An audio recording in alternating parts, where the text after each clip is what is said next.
खड्का। नमस्कार, म कमला ऋषि।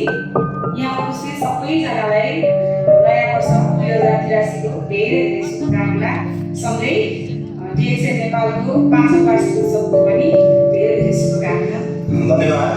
आज हामी अत्यन्तै खुसी छौँ र म थोरै यहाँनिर यो जनमासलाई आज एउटा मेसेज दिन चाहन्छु। म कसरी डिएक्सनमा आएँ?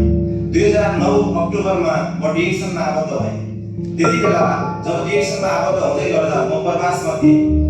जुन समस्याको कारणले गर्दा हेल्थ इस्युको कारणले गर्दा म डिएक्सनमा जोडिएँ र त्यति बेलामा साँच्चीकै मेरो एक जिउँदो भगवान भेटिए जस्तो महसुस भएको थियो मलाई, जो व्यक्तिले मलाई यसको बारेमा इन्ट्रोड्युस गराउनुभयो। उहाँको नाम बाबुकाजी भण्डारी। म धेरै हस्पिटलहरूमा ट्रिटमेन्ट गराइरहेको थिएँ। त्यो समयमा उहाँले यो प्रोडक्टको बारेमा भन्दै गर्दा मैले उहाँलाई प्रश्न गरेँ, कत्रा हस्पिटलले ठिक गर्न नसकेको समस्या तपाईँको डिएक्सनले गर्छ? उहाँ मुस्क हाँस्दै भन्नुभयो, गर्छ नि, आउनुहोस् बसौँ कुरा गरौँ। उहाँले यसको बारेमा विस्तृत कुरा गर्नुभयो।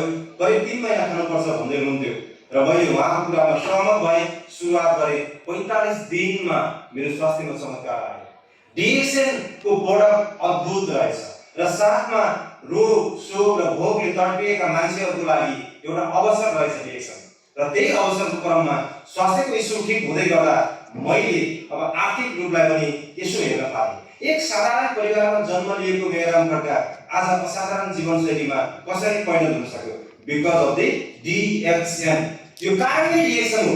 यसकारणले गर्दा यो हलमा आज प्रवेश गर्नुभएका सम्पूर्ण उपभोक्ताज्यूहरू, लिडरज्यूहरू र सम्पूर्ण समाजले व्यक्तिहरूलाई म एउटा मेसेज के दिन चाहन्छु भने डिएक्सन एउटा समुद्र रहेछ।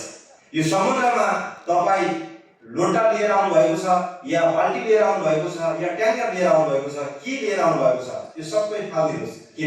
किनभने यो त समुद्रमा त लोटा बाल्टी ट्याङ्करको काम छैन। यहाँ पाइप फिट गर्नुहोस् ताकि तपाईँको जिन्दगीमा जति खोल्न मन लाग्छ त्यति खोल्न सक्नुहुन्छ। र जाँदै अन्तिममा म भन्न चाहन्छु कि डिएक्सएन हाम्रो मेरो र मेरो मिसेसको मात्रै व्यवसाय होइन रहेछ।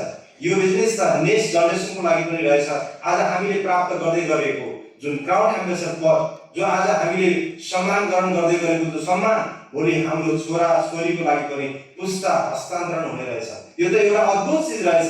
यसकारणले गर्दा यसलाई सामान्य तरिकाले लिनुभयो भने तपाईको जिन्दगीमा धेरै सफल भइसकेका मान्छेहरूलाई देख्दा भोलि तपाईलाई ओहो मैले त्यो बेलामा किन डिएक्सन सुरु गरेन भनेर पछुताउनु पर्नेछ। आज म एकदमै दुर्गम जिल्ला हैन, धेरै टाढाको जिल्ला रुकुम पश्चिममा जन्मिएको व्यक्ति, साधारण घर परिवारबाट जन्म लिएको व्यक्ति आज एक असाधारण व्यक्ति बन्न सक्छ भने यो प्लेटफर्म र यो स्टेज तपाईहरुले पनि लिन सक्नुहुन्छ। यसकारणले गर्दा यो जित हाम्रो होइन, तपाईहरुको। नमस्कार, धन्यवाद। साँच्चै नै यो जित उहाँको मात्र होइन, नेपालको पनि हो र नेपालमै उहाँले विश्वमा चिनाउन सफल हुनुभएको छ र विश्व हुन्छ उहाँ र नेपाललाई विश्वमा चिनाउन सफल व्यक्तित्व पनि हुनुहुन्छ र उहाँलाई अब Mrs and Mr Minaram Khadka and Kamala Khadka ज्यूलाई चाहिँ सम्मान ग्रहण गरिदिनु हुन स्टेजमा आमन्त्रण गर्न चाहन्छु। कृपयाहरू सम्पूर्णले जोरदार तालीका साथ ताली बजाइदिनु हुन हार्दिक अनुरोध गर्दछु र उहाँहरूलाई सम्मान गरिदिनु हुनको लागि